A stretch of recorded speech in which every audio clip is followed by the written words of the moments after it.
Okay, isa po sa nakikita ko dun sa mga tribulation saints, parang nahirapan man sila dito sa lupa.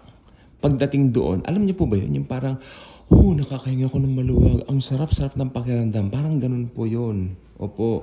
Kaya lang, they have to undergo that dahil nga po, nag-refuse sila sa gospel ni Jesus Christ habang church age. Kaya nga po sila naiwan. Isipin niyo mabuti ito. Tingnan niyo mabuti, makinig po. Kaya nga po sila naiwan sa rapture eh. 'Di ba? At pumasok sila dito sa Great Tribulation. Pero doon sa Great Tribulation, nagdesisyon sila ng pinakamahirap na desisyon, I believe, na gagawin nila sa kanilang mga buhay. Ito ay ang magpatatak, pero maimpyerno forever, or yun, magpapugot, pero sa Panginoong Hesukristo ang tungo, ang punta. Pero they choose Jesus. So, yun po ang maganda rito. I don't know why yung mga aso sa harapan masyadong maiingay. Pasensya na po kayo, but I really have to continue. Huwag tayong magpa-distract sa Diablo. Yung mga aso po namin sa harapan, hindi po amin yan sa kapitbahay lang po yan doon sa harapan. Yung kalsada po, nakapagitan na dyan ang tindi. Marami na nga po nagagalit na Pero okay lang po. So, ayun.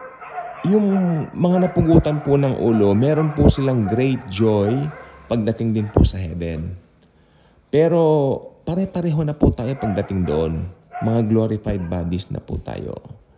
Kaya nga lang po, masaklap, pinagdaanan nila. Dahil, sabi ko na nga po, dito po sa church age, parang nagmatigas po sila. Or, naging pasaway sila by not accepting the gospel of Jesus Christ. Pero pagdating naman doon, wow! Anong ligaya! Walang kapara, walang katulad, hindi po ba? Kaya tayo mga mananampalataya ngayon, kasi alam po ba ninyo kanina, I posted something here. I make a vlog. Yung tungkol doon sa napansin ko, ang mga lindol po ngayon malalakas. At saka, anong tawag dito? Sunod-sunod. Tulad ng mga tahol ng asong yan, sunod-sunod din, di ba? Kanina pa po yan. Sabi ko, antindi. Antindi po talaga. Maniwala po kayo. Kaya kung magpapadistract tayo dyan, wala po. Di bale, i-play na lang po niyo yung matahimik na portion. Pero saan natapusin niyo itong video? Ano po? I'm not here for any monetization. Hindi po yan. Ako, malapit na ang rapture. Ano pa bang iisipin natin? Tsaka, kahit paano naman, blessed naman po tayo sa biyaya ng Panginoon. So, ayun. Teka lang po. Kaya naman pala So, ayun po. Si Lord Jesus po, yung mga tribulation saints po na yan po ay mga anak din po niya. Kaya lang kakaiba nga lang po yun, naging paraan ng kaligtasan po nila. Dahil faith in Jesus plus hugot. Malamang yung iba ay marinig yan Kaya minsan yung iba binibiro-biro pa, araw na ng pugutan, ganun ka. Hindi po yan biro. Alam mo yung sinasabi mong araw ng pugutan? May nag-comment po kasi some way back, Araw na ng pugutan, ganyan. Siguro, parang biro lang naman. Cool lang naman ako sa gano'n. Wala namang problema sa akin. Pero itong gusto ko sabihin po, yun po itong mangyayari. Ito po siyang mangyayari. So, isip-isipin nyo kung nag-rapture ngayon, bumilang ka ng 7 years, that would be it. Kaya, yung iba naman, nakakalungkot din, merong ibang pananaw sa rapture. May video ako napanood, sabi niya. Malapit nang dumating si Jesus, sabi niya. Malapit na ang rapture, pero hindi pa kayo nakahanda, sabi niya. Pinakinggan ko yung video. Tuloy-tuloy, pinanood ko. Etong sabi niya. Hindi kayo seryoso sa relasyon niyo sa Panginoon. Sabi niya, hindi kayo nagba-Bible study, hindi kayo yung mga sinasabi niyang paghahanda, gawa niya Gawa ng mismong tao. Hindi po ganon. Alam mo, pag nireceive mo na si Jesus Christ bilang Lord and Savior mo, handa ka na. Kasi ang kaligtasan mo, si Jesus, hindi ikaw.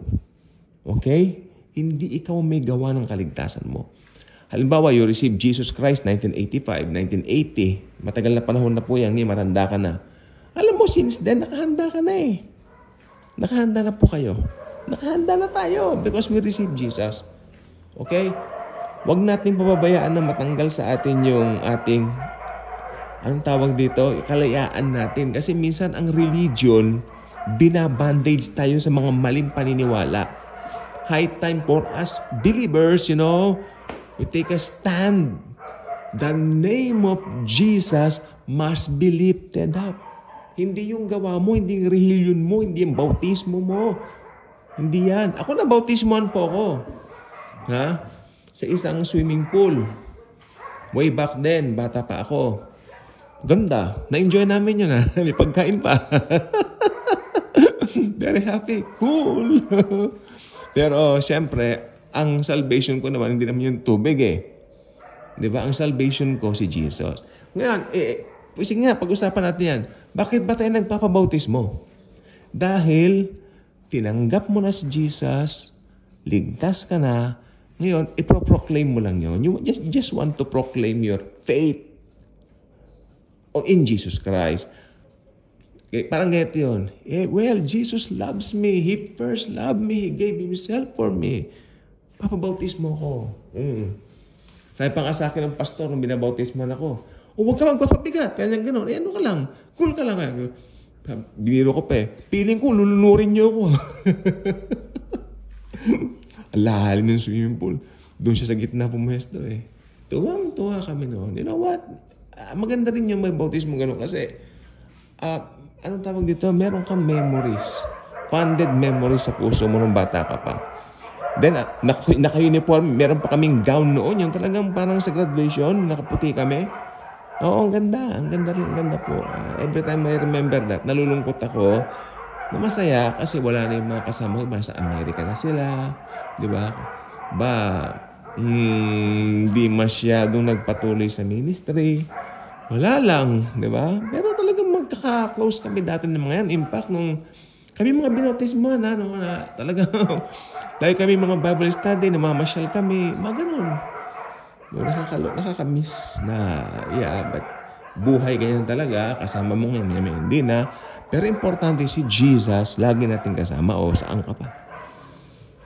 Ayun, pag-usapan lang naman natin, hindi na kasi ako makatulog basa pang buko. Kaya ganun.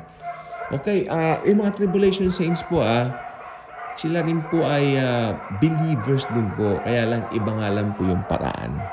Naisip ko lang po kasi parang,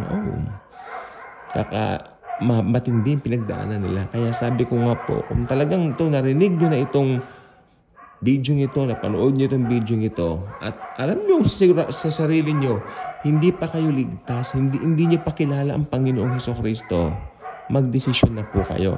Alam nyo, napakaseryosong bagay po nito. Yung nagulumihanan ako kanina, yung mga lindol sunod-sunod. Oo. Lord, sabi ko, kung kalooban mo, Panginoon, sana mag-rapture na para wag na maranasin yung mga lindol-lindol na ganyan. Lalo dito sa Maynila. Di ba? Hindi naman po.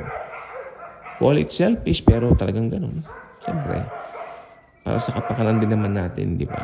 Kasi ayaw naman natin yung mga may nasasalanta. Ako, alam niyo po bang kahinaan ko, pag nakakarinig ako ng mga binagyo, nasasalanta, na lulungkot ako, para sa kanila. Lalo na yung sa Japan, mayamang bansa yan, pero isip-isipin nyo, bakit ganun? Bakit? Bakit sila lagi nasasalanta? I really don't know. You know what? Teka lang. Meron kaming kasister dati sa Lord. I think 2011 yun. Bata pa kami noon. Mga batang mananampalataya kami. So, 2011, nagkaroon daw yata ng tsunami. I think yung tsunami, dumapo yata sa kanila ng sabi niya, dumapo ng Lunes yung tsunami doon. Okay. Pero alam niyo ba, linggo nakasakay na pala siya ng eroplano papunta ng Pilipinas. Kaya nagpatawag siya ng Bible study. Sabi niya, bro, itong Bible study natin, bilang pasasalamat ko sa pagprotekta ng Diyos sa akin. Jesus protected me. Di ba ang saya? Maski gumastos ako ng malaki, talagang bonggang-bongga yung naggastos siya ng malaki talaga para magpakain. Buhay ko ang iningatan ako ni Lord. Kanya, magpalamon siya ng marami. Happy kami noon. Grabe. Oo, kasi masaya siya eh. Oh, di ba? Oh, I think March 11 nangyari yata yun. Pagkatapos March 10 yata nakasakay na siya. Tapos pag nakarating yata siya rito, mga 12, ganyan. O nagkainan kayo, mga 15, naghanda siya. Kasi, nag-testimony muna siya, umiyak pa. Ganyan na kamahal ng Lord. Sabi niya, talagang, wow, ang Panginoon, alam niyo po ba, pag believer kayo ni Lord, nasa inyo na lahat. Hindi ko makalimutan talaga yung sinabi ng isang kasister sa Lord. If you have Jesus, you have everything. Oo nga no. Ako, yes, oo nga naman. Kasi nandyan na eh. Ayan na siya eh. Di ba? Minsan dineded man natin si Jesus. Pero, sabi naman ng Panginoon, anak, kahit dineded mo ko, mahal kita. Nadama ko yan. Naiyak na lang ako dahil sa dami ng mga pagiging busy-busyhan ko, ganyan. Kanina tinatawagan ko yung ka-business namin kanina, hindi naman sumasagot. Tapos nung isang gabi o kagabi yata, nag-PM na naman sa akin, nangungulit. Alam mo, hindi ko na po sinagot kasi hindi ko na po alam may sasagot ko. Ha? Hindi ko po alam may sasagot ko. Sana sana ako na lang, tapos pumunta pa rito nung last week yung tungkol doon sa titulo, ako ang kinukulit. Sabi ko, hindi naman po akong kausap yun dyan yung kasama ko. Ba, dami pong pressure. Pumunta, alanganing oras pa. Kung ganyan ang Panginoon ko. Di ba? Kung hindi mo kilala ang Lord, sasabog ka talaga. Oo. Talagang Pero, yes. Sabi ko, Lord, itong mga ito, panlupa lang na problema yan. Aayusin mo yan. Bless ulit kami. Ako, di ba? Lagi. Pag na kay Jesus ka, bless ka lagi. Ha? Yan ang ko. Ano ba itong topic natin? Karami natin pinuntahan, nagbautismo. Masaya lang ako kasi yung kwento eh. Oo. Kasi yung mga nangyari lang dati. Tapos, alam mo, dati nagbabautismo tuloy. Nagba-Bible study po kami. Yun yung mga kasama kong binautismo nga, namimiss ko sila. When nagba-Bible study kami, nag-uumpisa po kami ng 7 ng gabi kasi may mga trabaho po kami. May mga works. Yung iba nag-aaral. May mga high school din kaming kasama. Elementary. Marami po kami. Tapos minsan, tawag dito, yung oras, inabot na kami ng alas 11 ng gabi. 11:30 ng gabi natatapos kami. Alam niyo, meron kaming napansin. Lahat kami sabay-sabay. Alam niyo kung ano yun? Hindi pa kami naghapunan, pare-pareho. Ako okay lang po sa akin, talagang hindi po ako kumakain ng gabi. Ako sa gabi po talaga, hindi po ako kumakain. Nakasanayan ko. Pero what I mean, sila po yun. Hindi pa sila kumakain ng gabi. Oo. Hindi rin. Siguro, nagpamerenda lang kami nung may konting cracker lang. Tapos, yung Pepsi. Pero hindi pa sila kumakain talaga. Alam mo, sabi nila pare-pareho, hindi natin namalayan, Talagang on fire talaga sa word of the Lord Jesus Christ. Talagang ganun po. Yun yung gusto ko sabihin. Masaya kami, MWF po yan. Tapos TTHS, doon naman sa Bahay Kubo. May Bahay Kubo yung kasama namin doon.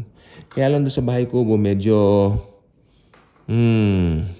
mag-i-invite ka talaga ng mga tao. Sabihin mo, may Bible study, ganito, ganyan. Darating kung merong pagkain. Pero minsan, pag walang pagkain, konting dumarating. Ganun po. Talagang ganyan eh. Kasi mga yung mga less fortunate ones ang priority namin doon. Opo. Pero, ganun pa man, alam niyo naman dito sa syudad, marami talaga mga ganun, no? Pero ganun pa man, sige, okay lang. Kasi importante nakakarinig po sila ng Word of God. Nagpaluwal kami ng pera doon, ha? Pera namin yun. Sabi namin, ikaw ngayon, ganun. At ang nagagastos namin kada Bible study, inaabot kami ng 500 to 600. Ako 1,000 eh. Kasi bibili pa ako ng mga candy pagkatapos pa-take home. Ganun po talaga. Kasama po yan. Kasama sa life yan. So, pero by the end of the day, di ba? Alam mo naman na si Lord naman ang reason ng lahat. So, walang problema yun. It's just fine. It came out just fine. So happy. Naalala ko lang po ganado kung wala kasi naalala ko lang po sila.